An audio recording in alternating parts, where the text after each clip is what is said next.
just a very important time. So definitely, if you did not do early voting, and I actually did get out there and got my vote in early, got it in fairly early. I was not day one. I think I might have been day 3 or 4, somewhere in that area. I know some of my friends got out there that first day of early voting and got it in, but we actually closed our polls, I believe it was around 1 o'clock on Saturday. So those that were not able to get out and vote during early voting, they will have that opportunity on Election Day, which is tomorrow. So definitely get out there and show the support, like you said, for whoever your candidate is. And it might not even be a candidate that me or Dean agree with, but we at least want you to go out there and put your voice out there and make your voice known, because too often we don't do that. And another thing that we don't do, which I know I've had this conversation with several friends of mine about, is we don't always research as well, and that is something that we've got to do a better job of. I mean, don't let other people dictate who are you going to vote for, because sometimes we'll just sit there and let an interest party, whether that's a PAC or whatever, pick our candidates for us, and then we get mad because they pick somebody that we didn't feel should have been the one that was right for that job, whether that job was mayor, conservation, or soil commissioner, or even sheriff or whatever. But we'll be like, hey, that particular organization, whether it was an organization I know you're familiar with, the NAACP, or whether it was like one of these PACs that we have around here, like one called the People's Alliance, that's who they picked, and we just decided to vote according to what they said, kind of like going along with the company line. Sometimes you have to do research and see whether the candidates actually fit along what your views are, because they may not even be picking candidates that you would have picked in the first place. Right. Be careful of voting a line, because you don't know which book they might be in right now. So stay on the safe side. Do your research. Do, like I said, if your conscience tells you to vote one way, nobody can tell you you're wrong, because everybody has their own opinions of how things should be. You know? So it's easy to say, oh, well, you're not keeping it real, or you're not doing this, or you're not doing that. But I have my own mind. So as long as I have my own mind and I'm not declared mentally incompetent, I can vote however the hell I want. Right. Some folks don't understand that. They want you to vote. Some folks just want you to vote according to the way they think you should vote. Right. And that's a problem that we also fall into, because we think we're showing loyalty by voting a certain person, or, you know, voting for this person, or going along with what the majority says. And then you find yourself in a situation and you're like, you know what, I don't like this. It's a bunch of BS. What do? You know, and then you end up backtracking your statements, and then that's even worse than just telling somebody, you know what, I'm not feeling this right here. Like when the people come knock on your door, I want to know, are you voting? Well, I got my vote by mail at the beginning of last month. So I voted. I didn't have to do early voting because mine comes to me. I fill it out, throw a stamp on it, and put it back in there. So the person that came to the door was like, well, if you don't mind me asking, who did you vote for? I said, well, that's the dumbest question ever, because if it were that easy, then we would all put in our, let our votes be known in front of the whole world. I don't know why they sent me a ballot if I'm going to sit here and tell you who I voted for. So why don't you wait to find out if your candidate wins, and then it won't matter. And even if your candidate does win, and that's one of the other things I think is another mistake that we sometimes make, is even if your candidate does not win, like I said, we all hope that our candidates win. We've had a couple of candidates that have even appeared on the show, but even if your candidate doesn't win, that does not mean that you should stop being an activist or lobbying for the issues that you are concerned about. The same issues that you were concerned about that made you decide to vote for that candidate, you should still be paying attention to those issues. If it's something as simple as bike lanes or pedestrian lanes in your city, or if it's something more complicated like voting rights and voting things of that nature, you still need to be staying involved in those issues, attending your city council meetings, or even if you can't attend the city council meetings. I know that work schedules and other things and family matters don't always allow us to attend them, but you should still be keeping informed through the news media and through other outlets. A lot of times, various cities will even tape those hearings so you can actually hear what was going on that you might have missed by not being able to be there. Sometimes it'll be on your cable access channel, or it might be elsewhere. But there are ways that you can find out what these candidates are doing and not just what the media is reporting that they are doing. And we need to do that on a regular and consistent basis. But I do think that that's another thing that we make a mistake of. We sit there and we are concerned about the campaigns and the issues when voting comes around, but then we kind of drop it the rest of the time. And we have to stay involved and engaged all year long. As long as we're here on this planet, we have to stay engaged. And because a lot of these issues are issues that are not going anywhere. I mean, the issues of school districting, that's an issue for your school board, whether your school board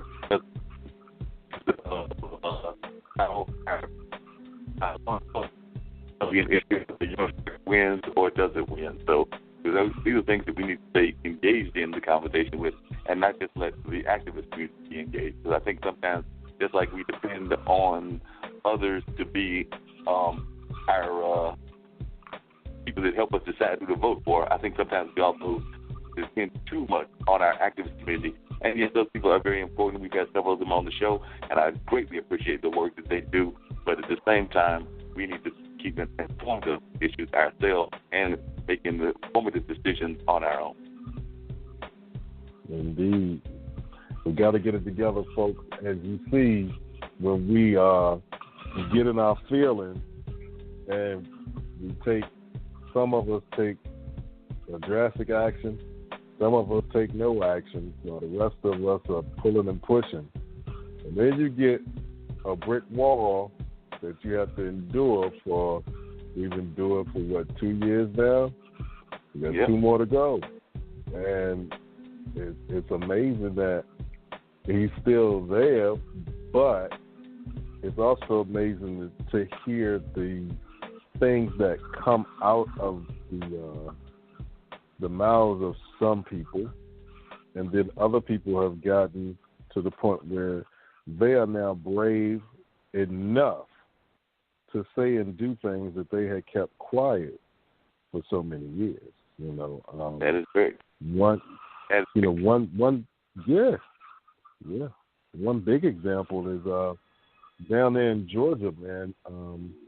Marching bands at a Georgia high school are facing disciplinary action after spelling out the word coon instead of their team's name during a halftime show at a Friday football game.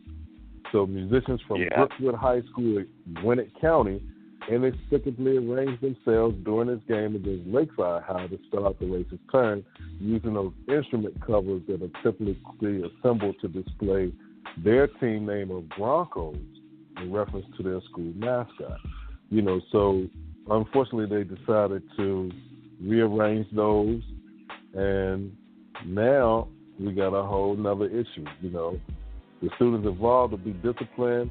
The high school's halftime procedures will be reviewed.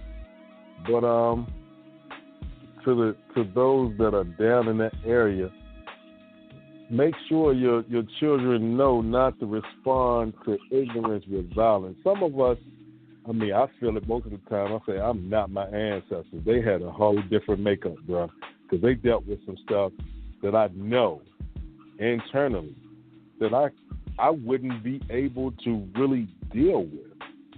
But then you turn around and you look, they make those laws and the rules. So here's where the setup comes. If we get mad enough to dump some of these kids on their head, you know what they're going to do. Here comes the bullshit. They're going to suspend you or expel you from school. They're going to give you, criminal charges, trying to ruin the rest of your life, and they're going to start right here on an incident where naturally, should they get beat down? Yeah, they should.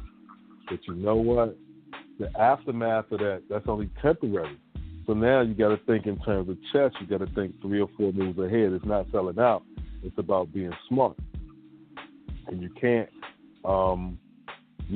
it's not hard to outsmart a dummy, because 20 years from now, what are they going to be doing?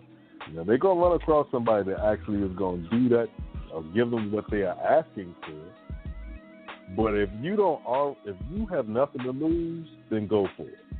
But if you have things that you want to accomplish in life, do not let one of those assholes stop or get in the way of your attempt at living a better life, excelling in what you do, and not being hindered by something, a one-time incident that sticks with you for the rest of your life. I guess I wouldn't be right. No, you're absolutely right. I mean, we've even had an incident like that here at Central. I actually posted about it on one of my Facebook accounts and everything. But there was actually a young lady after the pipe bomb, a young white lady that was going to Central into law school.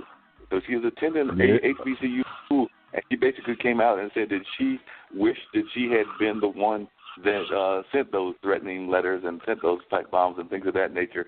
And she acknowledged that she was not, but she also seemed to hint that she would have gladly have done it herself. And so a lot of people on the campus, even some of the students that we're talking to on campus, they mentioned the fact of that, and we're wondering, what would happen to that student. And my friend Brett, who is a professor in communication, said that he's pretty confident that the law school will take some sort of action on her and everything, and that is at least the hope, because I know some people that are even wondering if you got this kind of views and you're at a school that is, yes, there is a growing population of people that are not African American, but it is still a historically black college and university, and so there is still the majority is this population that you're basically saying you've got issues with. So a lot of folks were saying, including some good friends of mine that attended that university, that they even felt threatened by her being there, and I can understand that kind of feeling and thought when you're writing these kind of things.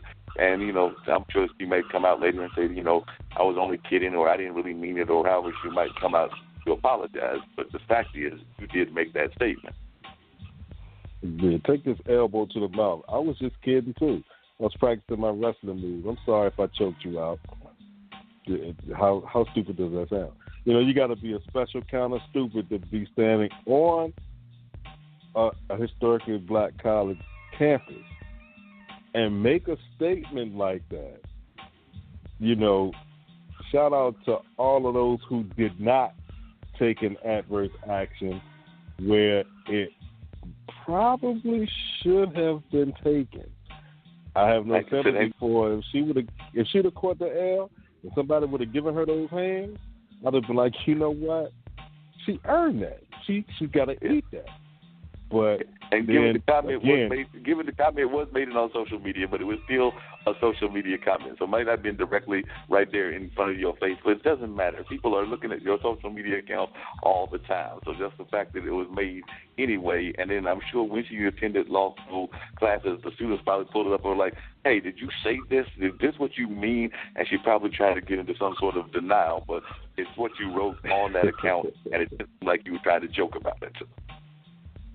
Wow, she tried to backtrack it because she knew that the beatdown train with a couple of cases of whoop ass was coming. Yeah, you think about that real quick, right? Yeah, you knew it was coming, so she had to reverse. But, we got folks making crazy statements all the time where they're claiming that they are not making it or they're trying to pretend that they are not and things of that nature.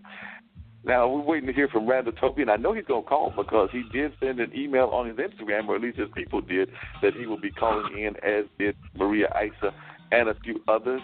But I've actually got to, even us radio folks, sometimes things happen that you got to take care of. So I've got to take one of those Mother Nature breaks. So if you throw on some music, and I might try to see if while we're doing that, if they don't reach out to us and everything. But if you could throw on maybe at least one tune. It's not a major act that I've got to do, but if you throw in at least one tune, and hopefully when we get back, maybe we'll hear from Randall Toby and or Maria Isa, because I'm waiting to hear from them as well as a few others. So hopefully they are on their phone dialing it.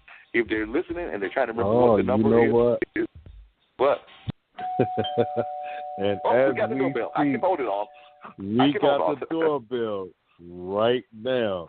So you know what, and we're going to get into this, but before I do, this quick announcement. You're listening to Straight Talk with Dean and Mark. Call in to join the conversation at 646-668-8393. It is Straight Talk with Dean and Mark. Welcome this evening. Who do we have on the line?